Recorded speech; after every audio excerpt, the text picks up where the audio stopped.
1 tahun pemerintahan Prabowo Gibran mewujudkan mimpi dari hati. Kita lanjutkan tadi di segmen sebelumnya, Pak Menko sempat menyinggung program prioritas makan bergizi gratis. Capaiannya 1 tahun ini, Pak Menko silakan. Baik, ini pekerjaan yang besarnya luar biasa. Akan ada penerima manfaat 82,9 juta.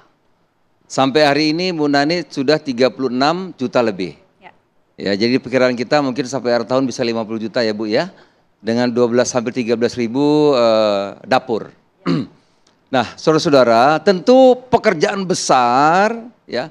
Kita terus-menerus melakukan evaluasi. Ini bukan soal angka. Berapapun kalau ada masalah, tentu kita tidak ingin ada anak-anak kita kena masalah seperti keracunan. Bukan soal angka, satu pun tidak boleh terjadi. Ya. Oleh karena itu kami terus-menerus melakukan evaluasi. Saya 2 hari yang lalu baru terima Kepres, diminta menjadi ketua tim untuk koordinasi antar kementerian sampai nanti pemerintah daerah dan seterusnya.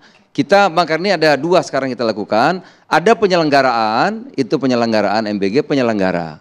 Jadi kalau penyelenggaranya misalnya 3.000 itu agak sulit, ya nanti kita runding, kita evaluasi apakah 2.000, apakah 1.500. Pengawasan nanti akan berbeda, pengawasan nanti ahlinya tentu Kementerian Kesehatan, ada Kementerian dan Dalam Negeri yang sampai kakinya sampai ke desa. Punya camat, punya dinkes, punya puskesmas yang bisa melakukan evaluasi setiap saat di SPPG dimanapun berada.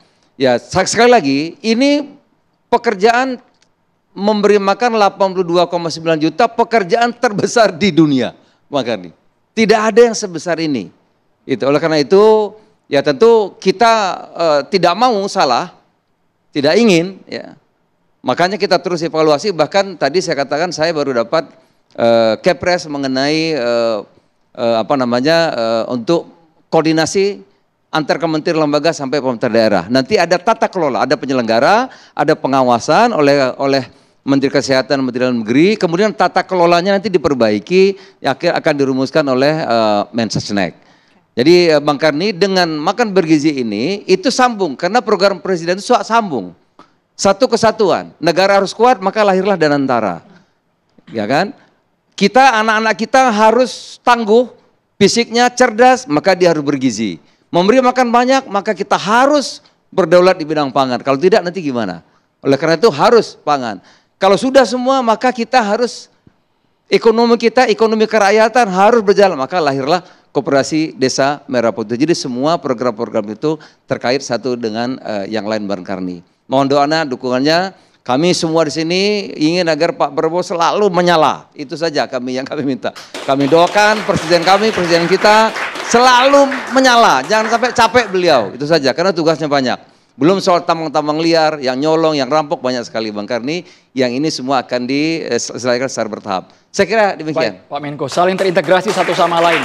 Kemarin yang dipuji Kepala BGN Ibu Nani mengembalikan anggaran 70 triliun ke negara. Karena sisa waktunya belum terserap secara optimal. Tapi kami ingin dengar komitmen mewujudkan zero error kalau bahasa Presiden Prabowo. Seperti apa dalam konteks MBG ini? Untuk ini pertanyaannya yang zero error dulu apa yang? Yang zero error dulu boleh. Oh zero error dulu, baik. Untuk zero error, ini suara saya masih bindeng-bindeng nih ya.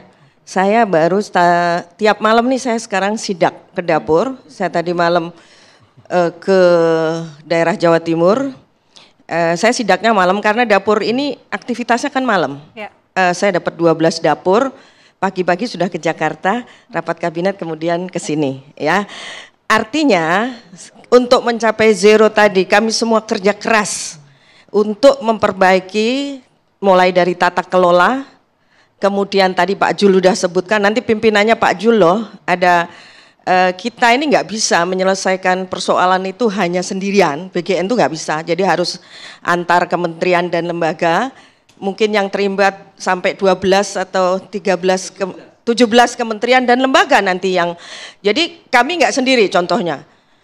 Nanti ada satgas di mana di situ ada pemerintah daerah. Jangan kita giliran keracunan aja yang sibuk pemerintah daerah gitu. Jadi kalau pas bikin dapur enggak, nanti kita libatkan dari mulai awal operasional dapur, pengawasan dapur, kemudian Dinas Kesehatan, BPOM yang akan mengawasi ini layak jalan atau enggak ini dapur ini.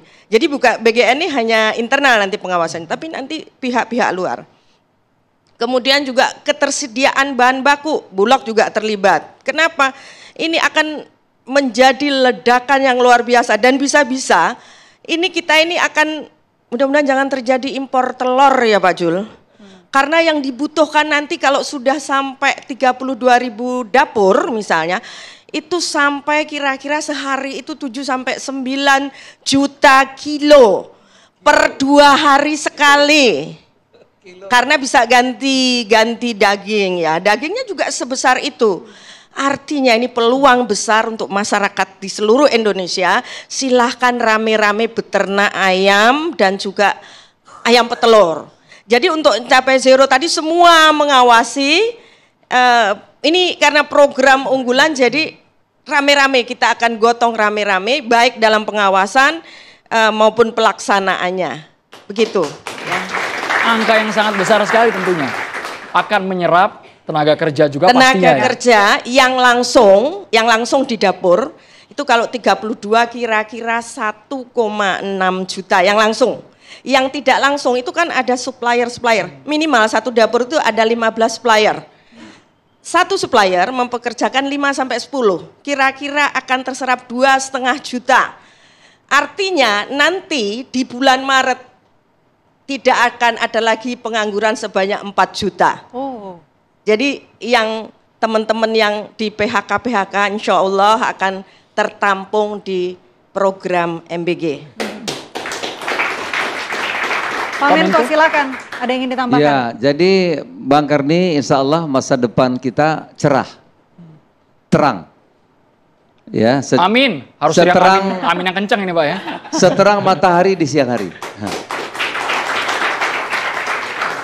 Belum nanti kalau Bang Karni belum ini sekarang sedang dikaji oleh Pak Menteri SDM kita, campuran bensin 10%. Etanol dan metanol. Maka kita akan punya kebun tebu 1 juta, metanol itu dari singkong.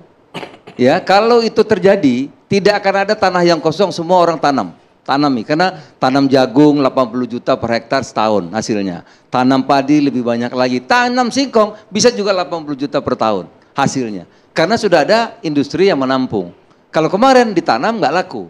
Jadi sekali lagi ini semua ekonomi kerakyatan ya, jagung, kemudian nanti singkong. Sekarang sedang kita kembangkan besar-besaran dan sekarang mahal sekali itu harga kelapa, Bang Karni. Kelapa sekarang tadi saya kedatangan tamu gubernur dari Maluku, itu udah 4.000 satu butir. Dulu cuma Rp500. Di Sumatera sudah hampir satu butir sudah 7.000, 8.000 ya. Nah, ini kita sedang kembangkan tanaman perkebunan kelapa, perkebunan cengkeh, perkebunan coklat, ya, perkebunan kopi, semua yang dulu tanaman-tanaman rakyat yang sedang kita kembangkan. Kalau ini semua berjalan dengan baik, insya Allah, ya tentu tadi kompak tadi, kerja keras. Bang Karni ini betul, ini Ibu masih flu, ini baru juga bulan lalu kurang sehat. Ini juga pokoknya ini kita ini kerjanya ini sudah. Pada meriang, Pak Menko ini pada meriang karena kerja nggak stop ya Pak. Jadi Pak kalau Menko, bisa istirahat siang itu rasanya mahal sekali ya. Barang mewah Bang Karni. Saya kira demikian. Tapi bisa tidak Pak Menko dari banyak komoditas yang tadi dijelaskan kita saat ini dikatakan swasembada penuh? Beras pasti swasembada penuh. Jagung kita tidak impor lagi. Jagung. Tapi untuk konsumsi. Ada yang kita tidak bisa, untuk industri itu masih. Garam kita tidak impor lagi yang untuk konsumsi. Tapi untuk rumah sakit karena kita belum memenuhi persyaratan, kita minta 2 tahun. Jadi 2 tahun insya Allah nanti seperti garam, kemudian jagung kita tidak akan impor lagi. Insya Allah. Dan sekarang sedang dikembangkan besar-besaran setelah ini protein. Ya, kita akan membangun 2.000 yang kita sebut desa nelayan. Kemudian akan dibangun besar-besaran nanti karena ikan itu perlu banyak. Tambah 20.000 hektar di Pulau Jawa, tentu juga tambak-tambak rakyat. Kemudian juga ada ikan tangkap. Dan waktu dekat kita akan ada kedatangan tamu dari Brazil. Kita akan diberi kredit sapi untuk breeding. Ya, jadi 7 kali beranak, sehingga mudah-mudahan kalau ini berhasil, 1 Kopdes dapat 10 sudah 800.000 ekor. Kalau dapat 15, maka kita perlu 1,2 juta ekor. Dengan begitu diharapkan 7 tahun kita impor daging tapi sedikit, nggak banyak lagi. Itu kira-kira. Oke. Nanti kita akan perdalam Pak Menko, tentunya membahas lebih dalam mengenai sekolah rakyat dan juga koperasi Desa Merah Putih. Tapi kami jeda terlebih dahulu, kami akan Amal kembali untuk solehnya Anda, banyak nih, pemirsa sekolah Kosa rakyat, Pagi. luar biasa.